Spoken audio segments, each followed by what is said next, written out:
Bukan tanah jawara lagi, karya Andriono Kurniawan. Siapa yang tidak kenal diriku? Semua orang tahu namaku. Semua urusan yang diserahkan pada diriku pasti cepat selesai. Ketika secara baik-baik urusan menjadi rumit dan berkepanjangan, maka jasa orang-orang sepertiku menjadi pilihan akhir.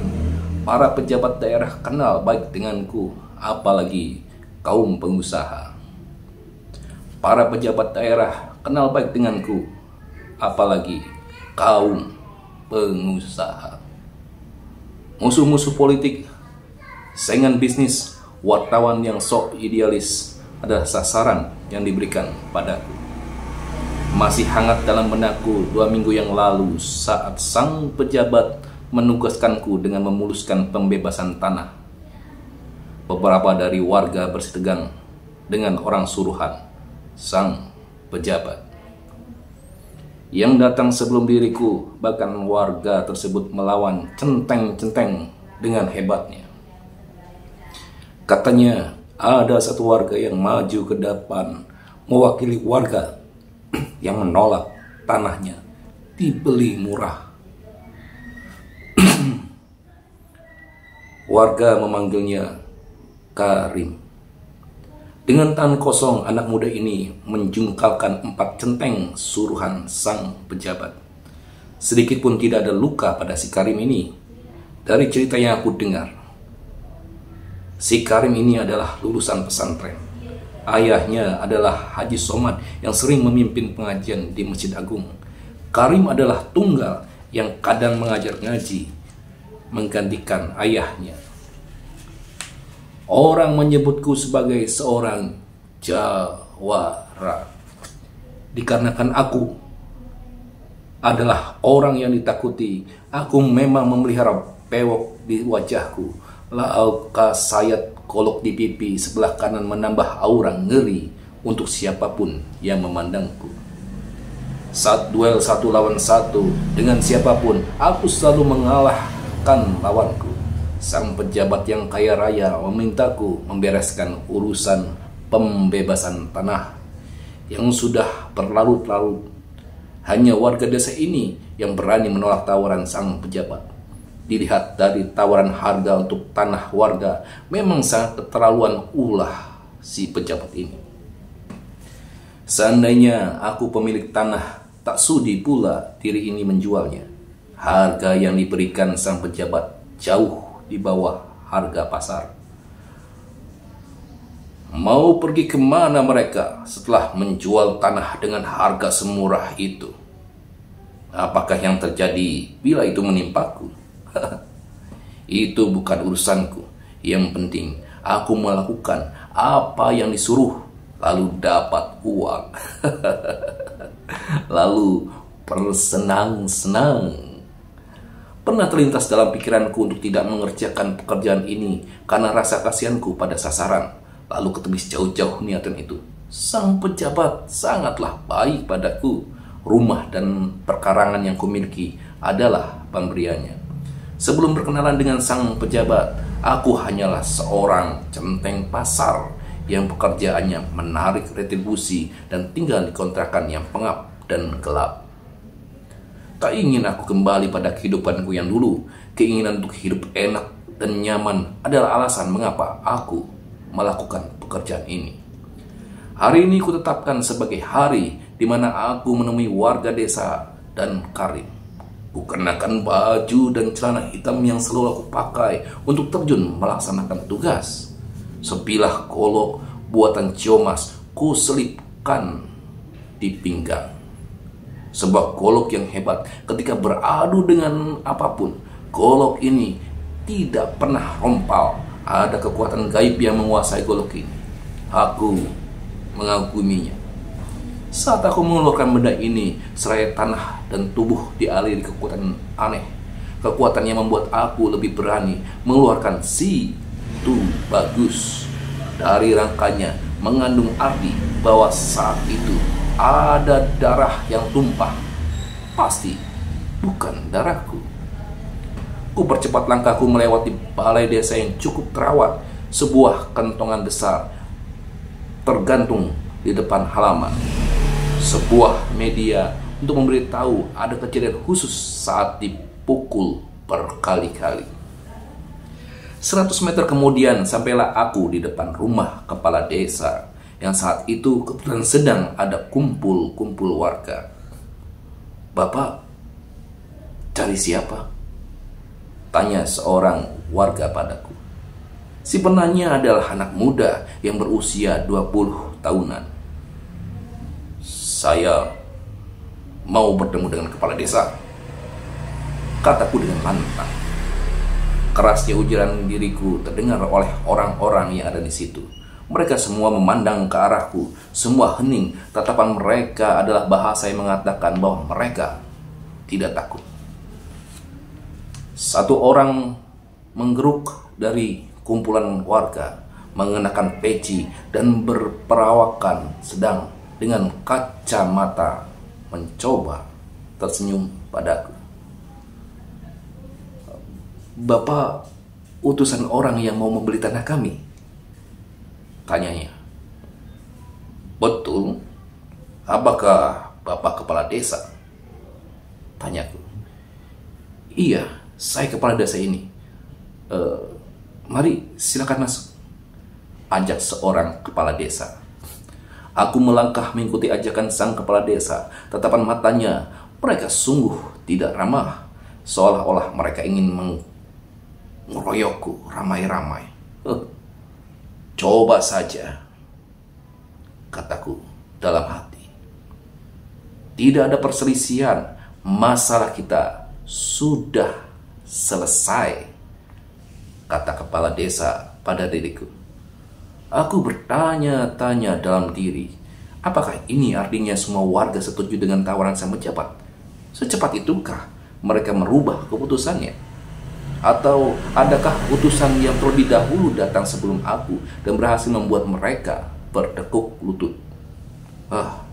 Tidak mungkin. Tidak mungkin ada utusan sebelum diriku. Sang pejabat yang aku kenal tidak pernah menugaskan 2 jawara untuk tugas serupa. Ataukah harga penawaran untuk para warga sudah dinaikkan sesuai harga pasar sehingga mereka tidak setuju? Senyuman kepala desa menular kepada warganya. Yang tadi terasa akan terjadi bentrokan menjadi agak mengendur. Salah satu dari mereka bahkan menyodorkan rokok dan kopi hitam kepadaku. Sajian yang sama dengan yang mereka dapat dari rumah kepala desa ini. Seorang anak kecil membawakan kudapan untukku. Di nampan itu ada pisang goreng, lontong, dan arem-arem. Apa yang terjadi sebenarnya? Aku masih bertanya-tanya dalam diriku. Seorang muda berperawakan tinggi dan tampan datang kemudian. Semua orang warga yang melihatnya langsung menyalaminya. Langkahnya tegap dan selalu tersenyum saat semua warga memberikan salam. Di keningnya ada tanda hitam. Jenggotnya yang tidak terlalu tebal dan lebat, dan juga tidak terlalu panjang, terpelihara rapih, menambah karisma siapapun yang memandangnya. "Assalamualaikum, Karim," ujar seorang warga. "Waalaikumsalam, Pak," balas pemuda itu. Langkah pemuda yang dipanggil Karim tersebut kini mendekatiku. Ketika jarak 3 meter, dia berhenti dan menatapku. "Selamat datang di kampung kami," katanya. Aku diam saja. Tak sepatah kata pun aku ucap. Pemuda ini adalah sasaranku. Jika aku bisa mengalahkannya, pasti semua warga akan tunduk dan takluk pada kemauan sang pejabat. Sorot mata pemuda itu begitu tegas, namun tampak teduh. Tidak ada lagi yang perlu kita liputkan sekarang. Masalah lahan warga sudah selesai, kata Karim kepadaku. Aku masih bingung akan kata-kata kepala desa dan si Karim ini. Apakah mereka mengatakan seperti itu supaya lepas dari ancaman orang sepertiku untuk mengelabiku. Tapi aku tidak yakin karena jumlah mereka banyak, sedangkan aku hanya sendirian. Bisa saja mereka mengeroyokku, walaupun aku tidak takut dikeroyok.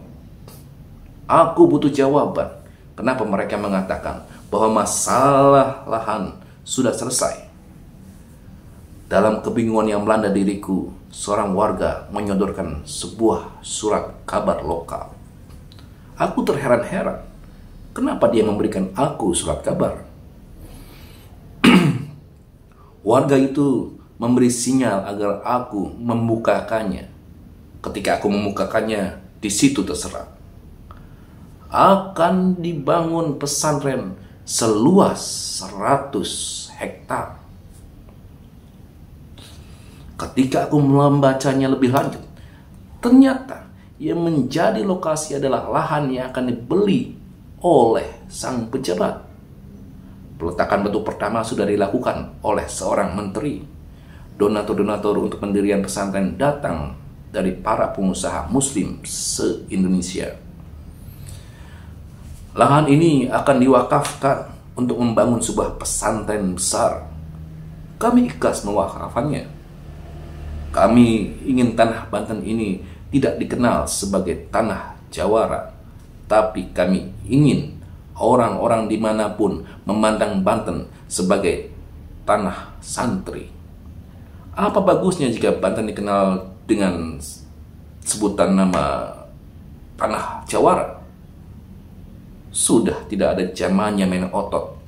Banten butuh banyak pesantren. Warga Banten adalah warga yang agamis, bukan warga yang sok jagoan. Mari kita bangun Banten bersama-sama. Mari biarkan masa lalu tetap pada tempatnya. Jangan dipindah-pindahkan. Hari ini kita menatap masa depan. Kata pemuda yang dipanggil Karim oleh warga. Aku tertekun oleh ucapan pemuda ini. Umurnya masih muda, namun keberaniannya luar biasa. Betul juga apa yang dikatakannya. Sekarang ini sudah tidak zamannya main otot. Umurku sudah mau kepala 4, namun tidak pernah berpikir kemajuan tanah di mana aku dilahirkan sebagai warga-warga di depanku ini. Aku asli Banten.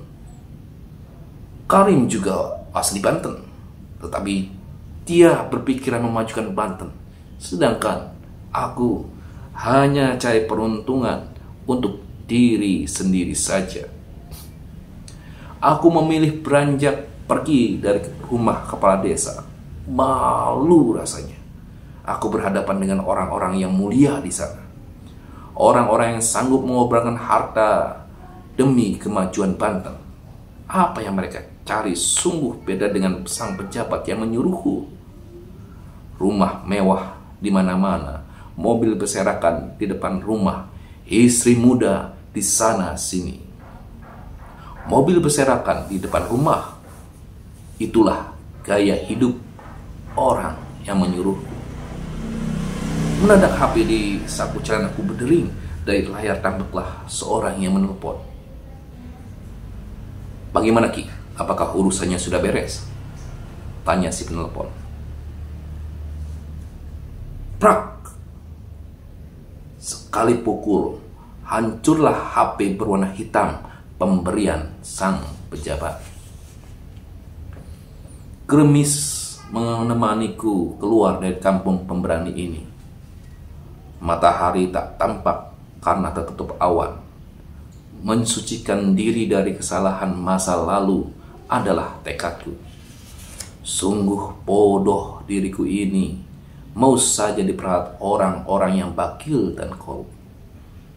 Ya Allah, berilah waktu ada jiwa yang tersesat agar bisa kembali di jalan.